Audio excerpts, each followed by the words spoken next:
तो दोस्तों आज हम फिर एक और नई वैकेंसी के साथ आपके सामने हैं और ये राजस्थान में वैकेंसी होने वाली है। और जैसा कि आप देख रहे हैं energy RRVUN government of Rajasthan, आपको इस वेबसाइट पर आ जाना है energy.rajasthan.gov.in पर आपको आ जाना है। और इस वेबसाइट के जब आप नीचे जाएंगे तो यहाँ पर लिखा हुआ है common recruitment in state power companies of Rajasthan 24-25 के लिए।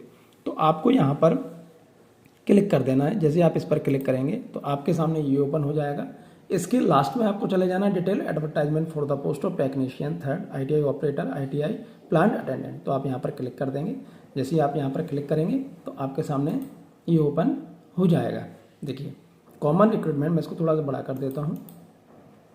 राजस्थान राज्य विद्युत उत्पादन निगम लिमिटेड फरवरी 2025 का ये ऐड है। Common recruitment of technician 3rd ITI operator 3rd plant attendant 3rd ITI in state power companies of Rajasthan. तो ये वैकेंसी है। टेक्नीशियन ये हम पढ़ चुके हैं। Under the common recruitment exercise of these power companies of Rajasthan whose field and area of operation are as detailed below. तो यहाँ पर नेम ऑफ कंपनी, ये कंपनी के नाम है, ये फील्ड है और ये एरिया ऑफ ऑपरेशन, तो कहाँ पर इनका काम होने वाला है वो आप यहाँ पर इन चीज़ों को देख सकते हैं। वैकेंसी राजस्थान की है लेकिन साइड इनकी अलग अलग जगह पर हो सकती हैं क्योंकि अलग अलग कंपनीज हैं। ठीक है, चलो और हम आगे बढ़ते हैं। Detailed of vacancies, detailed of category wise vacancies for the post of technician 3rd ITI operator 3rd ITI plant attendant 3rd ITI in each company R S under Rajasthan राज्य विद्युत उत्पादन निगम RVUN राजस्थान विद्युत उत्पादन निगम। नेम ऑफ ग्रुप, यहाँ पर group दिए हुए हैं। टोटल वैकेंसीज यहाँ पर दी हुई है। Reserve, unreserve, BC, MBC, SC, ST, EWC। तो यहाँ पर आप इन चीज़ों को भी देख सकते हो। हॉरिजॉन्टल रिजर्वेशन यहाँ पे ही आप किस कैटेगरी में आते हैं उस हिसाब से आप यहाँ पर वैकेंसी देख सकते हैं। और हम नीचे आते हैं। हार्ड ऑफ हियरिंग, यहाँ पे एब्रीविएशन दिए हैं। जयपुर विद्युत वितरण निगम लिमिटेड में अब यहाँ पर आप वैकेंसी देख सकते हैं। यहाँ पे 66 वैकेंसीज हैं। चलो और हम आ गया हॉरिजॉन्टल एब्रीविएशन।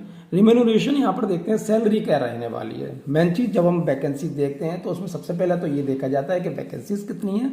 फिर ये देखा जाता है कि हम जिस क्राइटेरिया में आते हैं उस क्राइटेरिया में वैकेंसीज कितनी है।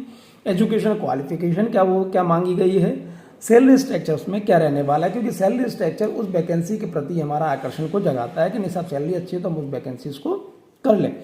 Candidate and appointment will be initially engage as provisional training for a period of 2 साल के लिए आप यहाँ पे प्रोविजनल ट्रेनिंग रहेंगे। During the period of provisional training they will be paid fixed remuneration of 13,500 रुपये। इसमें आपको 2 साल तक आपको मिलेंगे per month.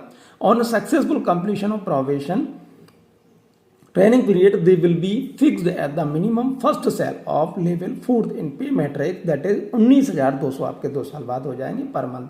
Allowance and other benefit shall be paid as per relevant rule. जो भी रूल्स रेगुलेशन के हिसाब से आपको अलग अलग भत्ते हो, जो अदर बेनिफिट्स आपको लाभ मिलते हैं वो आपको दिए जाएंगे। एजुकेशनल क्वालिफिकेशन की अब हम बात करते हैं। Candidate must possess the qualification of secondary from RBSC, CBSE और any other equivalent board along with ITI। आपके पास या तो RBSC राजस्थान बोर्ड हो या CBSE हो या फिर कोई भी अदर इक्विवेलेंट बोर्ड जो है वो साथ में हो, साथ में आपने ITI किया हो NCBT या SCBT से या NAC या equivalent qualification in any of the trades mention against name of the company hereunder of the date fixed for documents verification. तो आपके पास या तो इससे इक्विवेलेंट, इसके समकक्ष कोई पढ़ाई हो, अगर जरूरी नहीं कि आपके पास यही हो, लेकिन अगर ये है तो वेल एंड गुड, अगर नहीं है तो इससे समकक्ष कुछ भी हो चलेगा।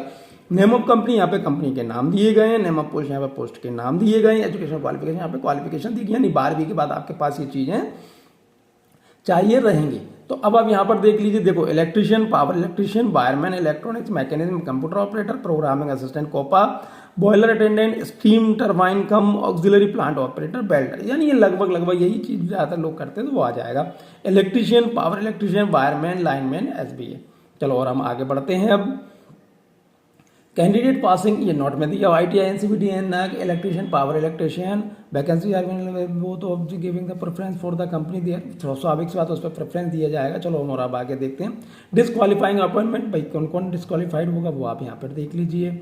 और अब हम आगे character, the character of candidate for appointment will must be such as to qualifying him to employment of the service of this Vidyut Nigam. Physical fitness चाहिए। एज की हम बात करते हैं, candidate must have attend the age of 18 साल की आपकी कम से कम एज होनी चाहिए। Must have not attend the age of 28 से ज़्यादा नहीं होनी चाहिए on the first date of जनवरी की next following the last date fix the online submission of the application. Clear.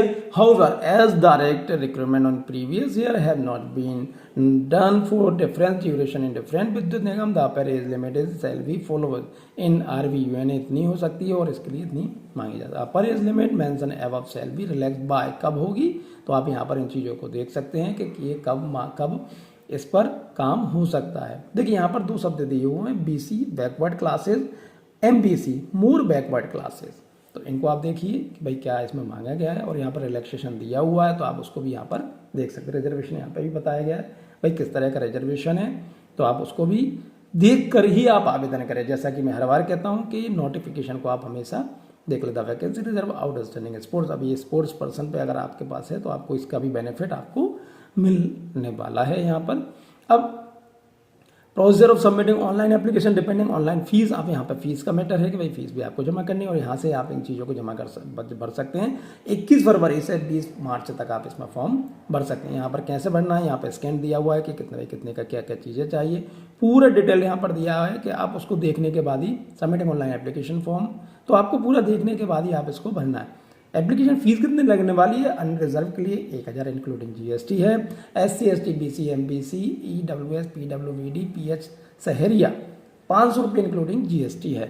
Payment fees through online mode available only 21 से लेकर 20 मार्च तक रहेगा। 21 फरवरी से लेकर 20 मार्च तक ये रहेगा पेमेंट ऑफ फीस। यहाँ पर पूरा डिटेल्ड दिया हुआ है। जैसा कि मैं हर बार कहता हूँ, बार बार कह रहा हूँ कि नोटिफिकेशन को पढ़ने के बाद ही आप इसमें आवेदन करें। चलो और हम देखते हैं कि इसका जो एग्ज़ाम होने वाला है थोड़ा सा उसके विषय में भी हम देख लेते हैं। Selection procedure and preparation of merit, तो यहाँ पर जो दिया हुआ है कि भैया ये चीज़ें इसमें आने वाली हैं, ये देखिए।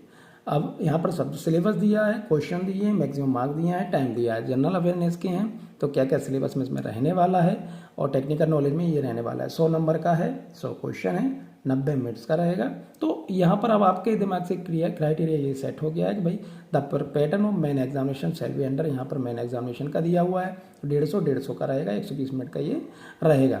अब लास्ट में मैं आपको ये बता देता हूँ कि एग्ज़ाम कहाँ कहाँ होने वाले हैं इसके, वो आप जो सिटी हैं, ये डेट हमारे पास ये हम पहले देख चुके कि 21 फरवरी से शुरू हो रहे हैं, 20 मार्च तक ये रहेंगे। ये लिस्ट ऑफ एग्जामिनेशन सेंटर की लिस्ट है, तो आप यहाँ पे देख सकते हैं। ये स्टेट, ये सिटी, तो स्टेट राजस्थान ही है, तो सिटी राजस्थान की ही है इसमें, तो आप यहाँ पर देख लीजिए जो आपको पास पड़े वहाँ पे आप इसका फॉर्म भर सकते हैं। चलिए बहुत बहुत धन्यवाद, थैंक यू।